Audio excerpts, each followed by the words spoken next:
Hello বন্ধুরা, কেমন আছেন? আশা করি সবাই আছেন। বন্ধুরা, বিএনপি রোহিঙ্গাদের আসার সুযোগ করে দেয়, এরকমটা জানিয়েছেন আবেদুল কাদের। অবশ্যই এই আপডেট নিয়ে কিন্তু আমরা বিস্তারিত আলোচনা করব, কারণ এটিকে একটা বড় কিন্তু অ্যালিগেশন লাগিয়েছে বিএনপির উপরে। বিএনপি নাকি রোহিঙ্গাদের আসার সুযোগ করে দেয়। আমরা বিস্তারিত আলোচনা করবো। তার আগে আপনি যদি এই চ্যানেলে নতুন থাকেন, অবশ্যই চ্যানেলটি সাবস্ক্রাইব করে আমাদের পাশে থাকুন। এরকম নিত্য নতুন রাজনৈতিক এবং সর্বশেষ আপডেটগুলি সবার আগে পাওয়া যান। তাহলে চলো বন্ধুরা, শুরু করা যাক।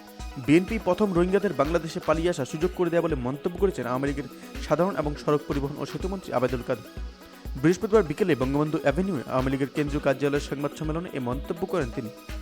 আবেদুল কাদের বলেন, বিএনপি প্রথম রোহিঙ্গাদের বাংলাদেশে ঢুকতে দিয়েছিল, তারা এখন বিরোধিতা করছে। কেন? আমরা তো মানবিক কারণে কয়েক বছর আগে রোহিঙ্গাদের ঢুকতে দিয়েছিল, কিন্তু এবার আমরা কোনোভাবেই আর উদারতা দেখাতে পারবো না। তিনি বলেন যে মায়ানমার সীমান্তে শক্ত অবস্থানে আছে বাংলাদেশ, সীমান্ত উদারভাবে খুলে দেওয়ার সুযোগ নেই। দেশটি থেকে যারা আসছে তাদের ফিরিয়ে নিতেই হবে, বিকল্প কোনো পথ নেই। বিএনপির নেতাকর্মীরা সুস্থ নেই উল্লেখ করে কাদের বলেন, তারা ভেবেছিলেন বিদেশিরা তাদের জন্য এগিয়ে আসবে, কিন্তু তা না হওয়ায় দলটির নেতাকর্মীরা সুস্থ নেই। মূল কারণ, রাজনীতিতে তাদের সব আশা গুড়ে বালি।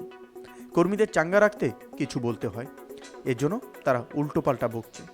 এ সময় সেতুমন্ত্রী বলেন, সীমান্তের সংখ্যা নিয়ে জাতিসংঘে চিঠি দেবে সরকার। ভারতেও এ বিষয়ে চিন্তিত, কারণ তাদের দেশেও মায়ানমারের নাগরিকরা প্রবেশ করছে। সো বন্ধুরা, এই ছিল আমাদের একটা ছোট্ট আপডেট, যেটি আপনাদের সামনে তুলে ধরলাম। অবশ্যই এই আপডেট সম্পর্কে আপনার কি মতামত সেটি আমাদের কমেন্টে জানাতে ভুলবেন না। ভালো থাকবেন, সুস্থ থাকবেন, ধন্যবাদ। দেখা হচ্ছে পরবর্তী নতুন একটি কোনো ভিডিওতে।